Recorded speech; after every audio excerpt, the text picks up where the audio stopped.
Thursday's gone. Running back Will Shipley, y'all may have seen about 8 o'clock this morning, he was named to the AFCA Allstate Good Works team for his work, charitable and philanthropic efforts. He is Clemson's 5th selection in the last 6 years, so congratulations to Will on that. Whenever y'all are ready, feel free to take it away with questions. Will, we'll just start off with that. Tell us your thoughts on that and what that means to you. Yeah, it's a blessing, for me to be recognized for something in that nature, something that, is very near and dear to my heart, giving back. I think the first thought that comes to mind is, to whom much is given, much is expected. And, I take that very seriously. I believe that I've been blessed with so many things, to the point where I wouldn't be here today, without just the blessings that I've received, the position that I'm in, and just the things that continue to happen to me. They're all good. So for me to just be in the position to give back, and God just blessed my heart with the want and the need to continue to give back has been great. So to be recognized for it is definitely a good feeling.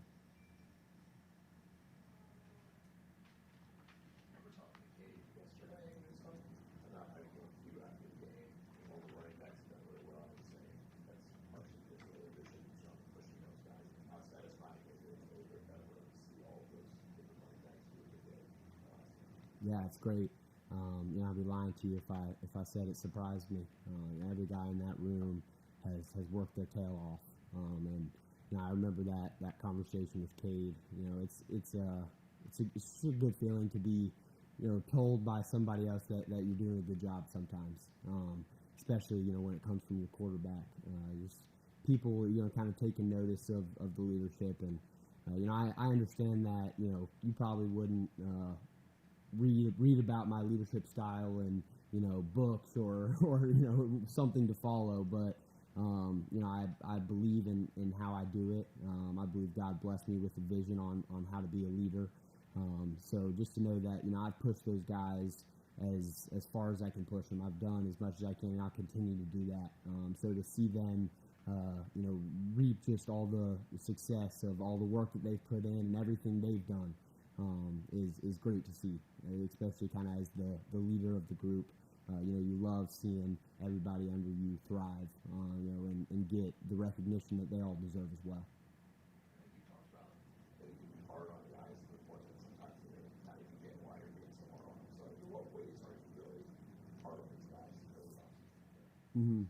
Yeah, I would say the first thing that comes to mind is just training. I believe that I set the standard for our running back room above what is expected from everybody else. So if you think that you're given just enough to be above that standard, I'm asking for 10 times more than that.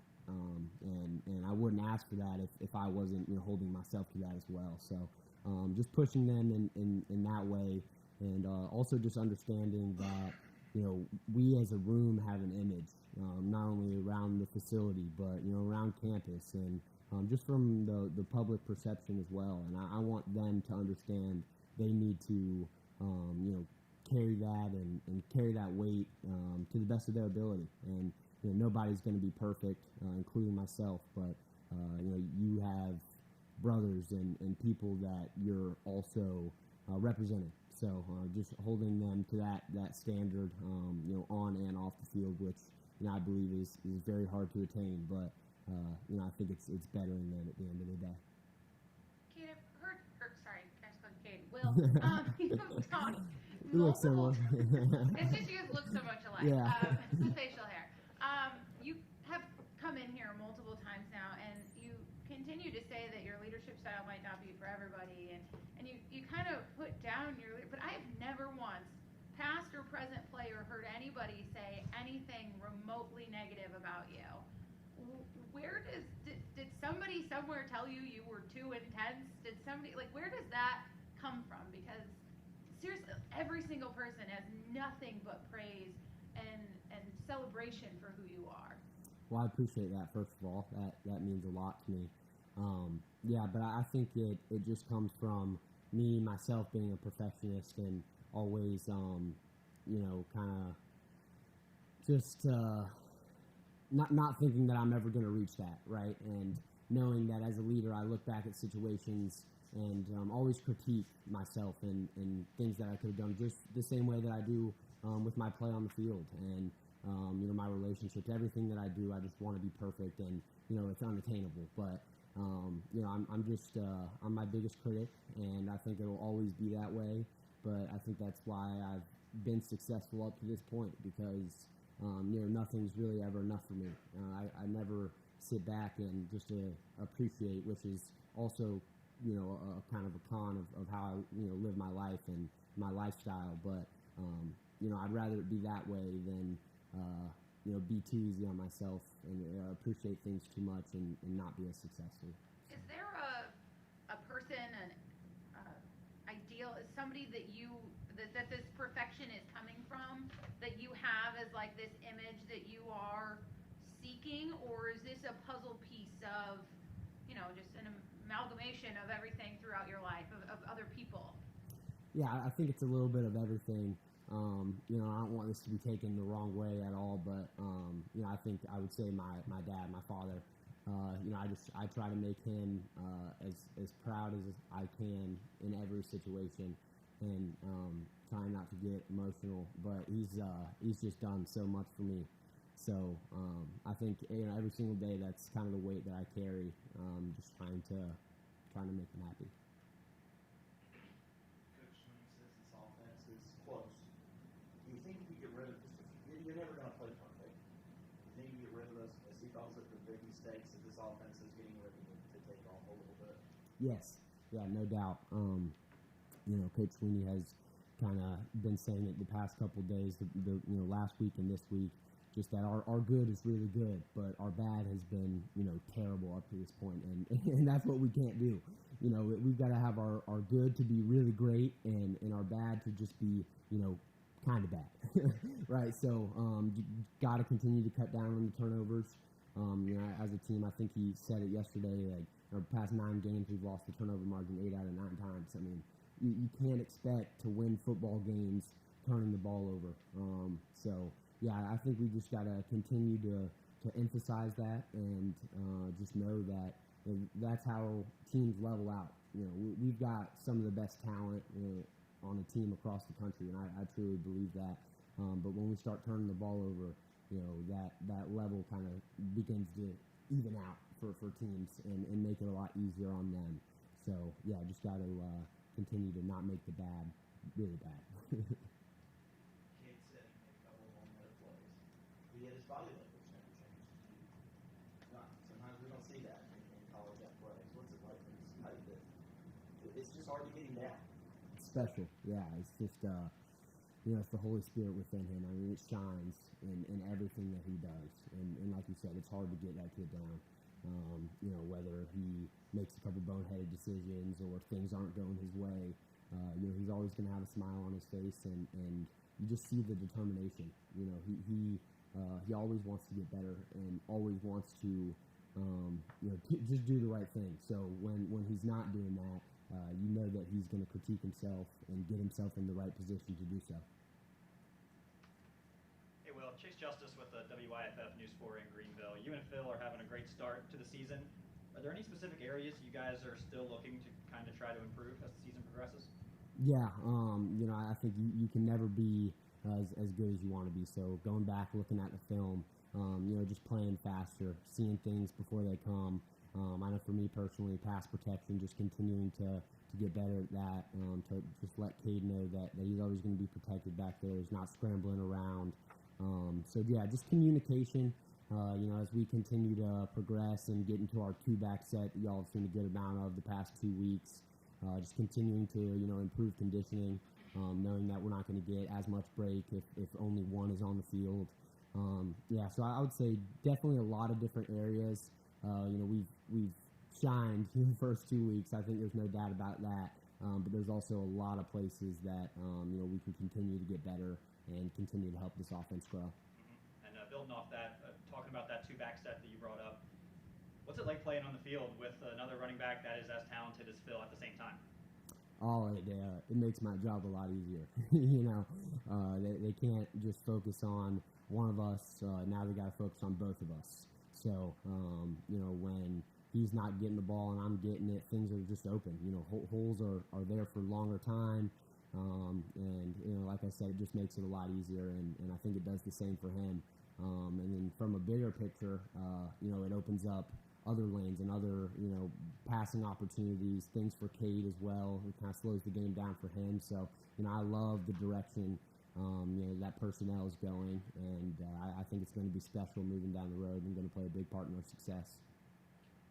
Hey, Will, is there anything about the FAU defense that you see that could cause any problems? Really big interior D lineman. I don't think that it will cause any problems. You know, huge shout out to our O-line. They have absolutely killed it the past 2 weeks. They've done their job.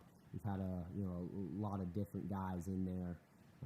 But yeah, I think if we can, you know, control that interior D line, you know, we've got great athletes on the back end. So yeah, just staying disciplined to our game and not getting away from that, and you know, not letting the bad get too bad, and you know, making the good great.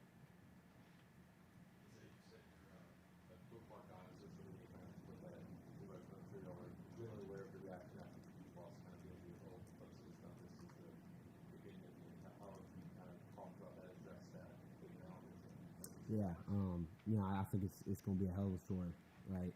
Looking back at it, you know, it was a big loss. You know, at the end of the day, it's the opener. You always want to start off on a great note, but to be able to take the adversity, to learn from it, you know, and understand that it is a tough situation. You know, we did really well on both sides of the ball, but you know, the big mistakes that we made caused us to lose that football game.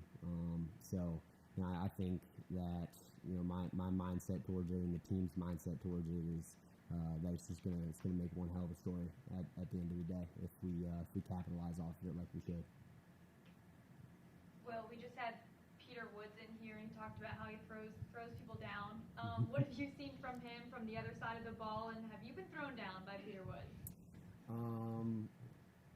I don't know if my pride will allow me to answer that question. No, I'm kidding. You know, Pete has definitely got his hands on me a couple of times in fall camp. It's not something that I'm proud to say, but no, he's just an absolute stud. Just to see how he's come in and worked, you know, the humility that he has being so successful early on in his career, you know, you don't see it often. Yeah, so I'm so excited for him and you know, the direction that he's headed, the role that he's going to play in our defensive success and overall team success. You know, I think he's coming into his own as a leader, kind of being, you know, thrusted into the position that he is. So yeah, just continuing to bring along those younger guys too, and kind of show them what it looks like to be great early on. So yeah, he's an absolute stud. Can't wait to see just how he continues to be successful this year.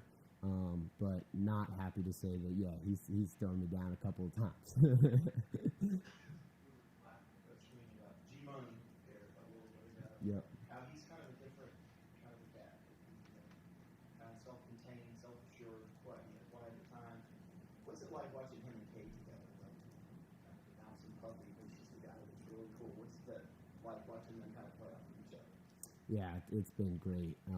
You know, I think I've talked about it before in here, but having Coach Riley on the sidelines, I believe, is going to be a huge benefit to us and has been, you know, just in the first two games so far. But just having someone on the sideline that's almost like you said, a polar opposite of Cade in terms of, you know, just how they carry themselves, the energy, how they contain their energy, things like that. You know, having someone to calm Cade down when a situation is getting a little hectic. Yeah, but seeing them bounce ideas off of each other and just the way that they've collaborated, you know, I don't believe that, you know, two people could lead this offense better than those two have and will in the future. So, yeah, very, very excited about that relationship and just how successful it's going to be. On the sideline, if you're in a game, you guys come over and you big drive, just gathers everybody. What's his demeanor? What's he like?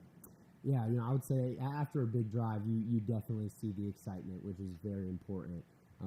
But when he's locked in, he's locked in. You know, there's there's nothing that's going to distract him or get him away from that. You know, he commands the attention of the huddle when he walks into it, and you know, he has that play call ready. Everybody's you know, ears are open and their mouths are closed. It's just kind of the guy he is. He's very poised. Said you don't see much reaction from him, which is a great thing as a player. You know, to be able to look at that and kind of base it off of that. If something's going bad or something's going good, you kind of know what you're going to get from him, which is a great benefit for sure. I don't. I really don't. But it's actually funny. One of my best childhood friends, he actually plays quarterback at Virginia. He's a walk-on there, but that was his nickname from my family as a child. So just hearing it said, it kind of catches me off guard sometimes. But yeah, no, I love the nickname. I think it fits him and suits him very, very well. And yeah, happy birthday to him yesterday. By the way, I know you know, it's just been a blessing to have him kind of cross paths in my life, and I think it's been great. So yeah. Love you, Mike. Any questions for Will from Zoom? Hey, Will, it's Trevor Gross from CTigers.com. I know you're super close with Mafah in that bubble, and you must have hit him hard. Did y'all talk about it after the game, or is that the kind of thing you avoid talking about? How nice was it to see him bounce back the way he did with a couple touchdowns on Saturday? Yeah, it's great to see him bounce back.